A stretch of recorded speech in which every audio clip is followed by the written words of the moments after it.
On est en entrevue avec Hugo Lachance de WD40. Comment ça va, Hugo? Ça va super bien, toi? Très bien, merci. On a décidé de faire une belle entrevue par rapport à vous allez lancer le 9 juillet prochain votre spectacle 6 pieds. Vous l'avez enregistré au Musico Pratique. Est-ce que c'est la première fois que vous étiez dans ces locaux-là? Non, en fait, c'est la deuxième partie, hein, City 2, qui a été enregistrée au Musico Pratique à Verdun. Non, c'est pas la première fois qu'on enregistre quelque chose, parce que si on fouille un peu, je pense en 2014, on a enregistré la première de la mer de tournoi dans le cadre d'une session pour le studio Sophronique qui se trouve à l'intérieur du Musico Pratique. OK, intéressant. Puis, donc, dans le fond, vous étiez bien familier avec la sonorité du local puis tout. Oui, non, c'est juste que, tu sais, les studios musicaux-pratiques, c'est des locaux de répétition à l'heure à Verdun qui appartiennent à Pat Mainville, qui joue la guitare avec nous. Fait que lui, pendant la pandémie, là, il y a eu la permission de réouvrir. On avait le droit d'être 5 personnes. Puis, en fait, tu sais, c'est vraiment, pour Six Pieds 2, là, pour la deuxième partie, c'est vraiment un coup de pied qu'on a fait parce que le but, c'était, en plus de Six Pieds 1, des 9 chansons qui ont été enregistrées pour la première partie. Ben, dans Six Pieds 2, le but, c'était de réussir à faire un live. C'était de réussir à clencher 9 tunes pour qu'on puisse, et qu'on puisse parvenir à se filmer en même temps. Donc, c'est comme un gros défi parce il fallait qu'on soit chacun dans notre coin, mais chacun responsable d'une caméra avec, c'est comme une espèce de gymnastique, mais ça a bien fonctionné en bout de ligne, je suis content. OK, cool, c'est intéressant. Puis si je vois dans la liste justement les chansons que vous avez jouées, il y a un titre inédit dans la première partie qui s'appelle Route 170. Ouais. Puis Oui. c'est une nouvelle pièce qui va se figurer un jour sur un futur album. Je sais pas, c'est trop tôt pour le dire. En fait, le but derrière cette route 170, c'est que aussitôt quand on a commencé le projet, parce qu'on a commencé le projet, on voulait juste faire une tune. Une OK. tune, tu sais, qu'on puisse mettre sur notre chaîne YouTube pendant la pandémie. Fait qu'on en a fait une, deux, puis trois, puis ça a bien fonctionné. Puis là, maintenant, on s'est dit, ben écoute, ça serait cool d'arriver avec quelque chose de nouveau. Fait que là, Alex a proposé Route 170, Route 170, qui est une reprise de Route 66. OK. À la base, c'est une tune de Nat King Cole, puis Alex s'est inspiré de la version de Dépêche Mode pour le faire. Fait qu'Alex est arrivé avec ça. Fait que est-ce que c'est une chanson qui va se retrouver sur un album? Je ne sais pas. Mais au moins, ce qui est chouette, c'est que c'est vraiment c'est une nouvelle pièce qui a été faite pendant la pandémie dans le cadre de cet exercice-là qui s'appelle Siki.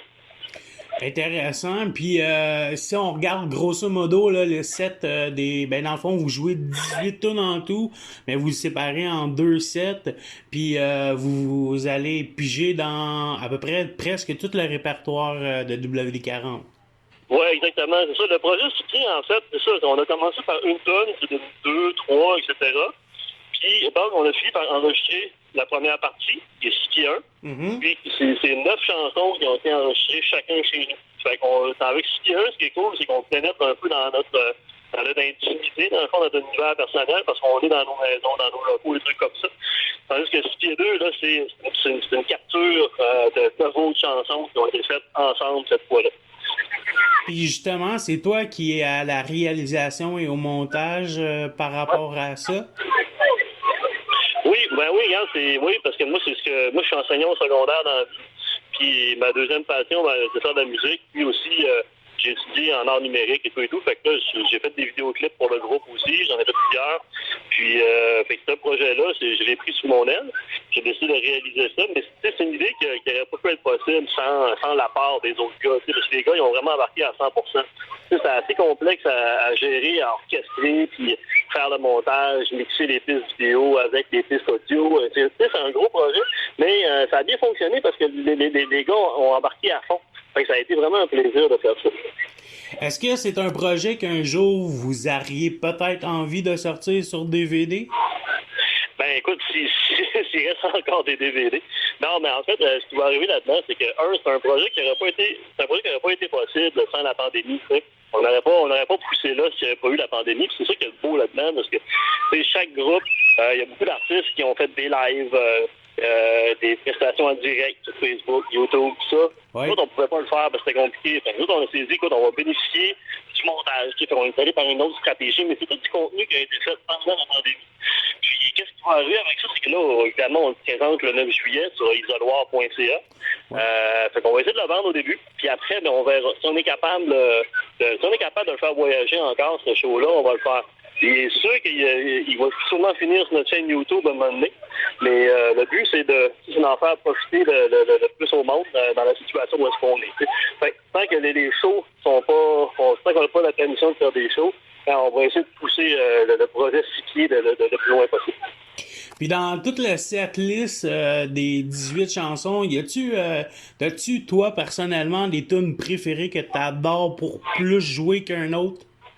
Ben, en fait, là c'est deux choses. Parce qu'il y en a là-dedans qu'en spectacle, normalement, ou en album, que je préfère. Mais ceux-là, dans le projet Six-Pieds, ceux qui ont sorti le plus, les belles surprises, il y en a deux. Moi, je trouve qu'il y a Diesel, je trouve qu'il sort vraiment bien. Sur Six-Pieds 2, je trouve qu'il sort vraiment bien, il est vraiment agréable. Puis, c'est peut-être parce que on entend mieux les guitares, on entend mieux la guitare à patte, puis Alex est en voix aussi dans ce show-là. Puis la grande surprise dans toute cette histoire-là au complet, dans le projet Six-Pieds, pour moi, c'est Jean-Loup qui réinterprète une chanson de WD-40, Je veux vivre dans la forêt.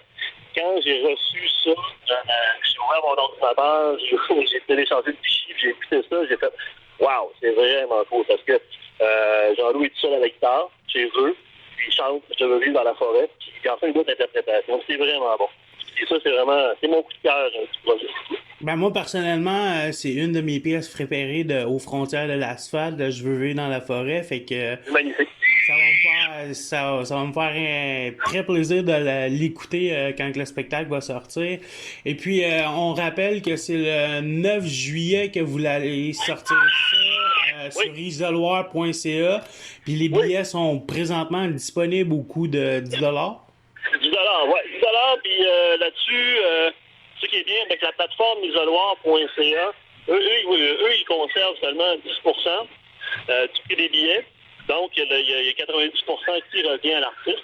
Puis dans le fond, c'est un peu comme faire du télétravail. Tu achètes ton billet, ils vont te donner un lien, peut-être un code, là, puis tu plugues, tu branches à la bonne heure. Nous, on va être là pour vous accueillir. Si tout se passe bien, c'est une première pour nous autres aussi.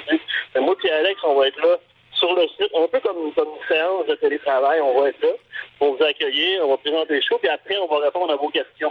Puis Alex, si tout fonctionne bien, parce que ça devrait aller. Et c'est une première pour nous autres. C'est la première fois de nos vies qu'on fait ça. T'sais. Fait qu'en gros, quand tu achètes un billet, c'est comme si tu allais t'inscrire à une session de télétravail. Un peu comme un Zoom, quelque chose comme ça. T'sais. Ben, j'imagine que ça va être très intéressant, puis le monde va trouver ça très, très le fun.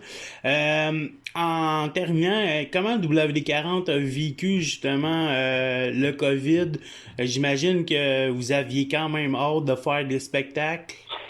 Ben écoute, ça a pris une tournure parce que tu sais, nous, c'est pas pire parce qu'on n'a pas annulé beaucoup de shows, puis nous, on n'a pas besoin de ça pour vivre. On a tous des jobs. OK. C'est pas notre objectif dans la vie. Nous autres, on surfe sur ce qu'on fait, puis le but, c'est de continuer à donner des prestations, puis faire des albums. Mais ce qu'on a vécu, par exemple, pendant la pandémie, c'est vraiment cool. C'est ce projet-là qui a émergé. Ça, ce projet-là, il n'aurait jamais vu le jour d'une autre manière. S'il n'y avait pas eu la pandémie, puis c'est vraiment extraordinaire. Puis le fait de faire une session aussi, de se retrouver chacun dans notre coin, on a fait du Six-Pieds 2 au musico-pratique, puis on avait chacun notre coin, puis on filmait l'autre. Tu sais, là, on avait des 40, là, tu as tout été en mode débrouillardé, hein. Ouais. Jamais essayé vraiment sur personne. Fait que Six-Pieds 2, là, regarde, on l'a fait comme on voulait, comme d'habitude, tu sais. Fait que, puis là, je suis content parce que le projet est venu à bout, les gars ont embarqué en 100%.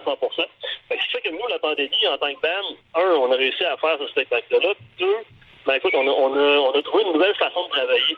Parce que quand on a fait du ski 1, tu sais, moi, j'enregistre une track chez nous. Après ça, j'envoie la piste à Alex. Alex fait de la piste par-dessus. Je l'envoie à Jean-Loup, etc., etc. Fait que cette façon-là, on va sûrement la réutiliser pour composer des nouvelles chansons. Super. Et justement, est-ce que c'est dans un avenir proche pour enregistrer un nouvel album, quelque chose comme ça? Ben, pour l'instant, il n'y a pas de projet. Bon, c'est sûr que ça nous a donné envie d'en faire un autre. T'sais. OK. Puis, ben, tu sais, c'est sûr qu'on veut en faire un autre. Quand, je le sais pas. Mais c'est sûr qu'on a envie de le faire. Puis aussi, il y a Jean-Loup qui prépare son album solo. Ah oui? Oui, Jean-Loup prépare son album solo. C'est justement, il a profité aussi, lui, de la pandémie pour faire avancer ce projet-là. Fait que ça reste à suivre. Vous allez en entendre parler bientôt. Ben super, on va surveiller ça avec Barricade Punk, puis on va rappeler aux gens que c'est le 9 juillet à 21h sur isoloir.ca. Puis Ouais. on vous souhaite que ça ait un bon succès avec ce spectacle-là. Puis merci beaucoup pour votre support. Hein. Vous êtes tout le temps là quand on a des choses à annoncer. Puis je vous remercie bien gros, Barricade Punk. Ça fait plaisir. OK, bye. Bye.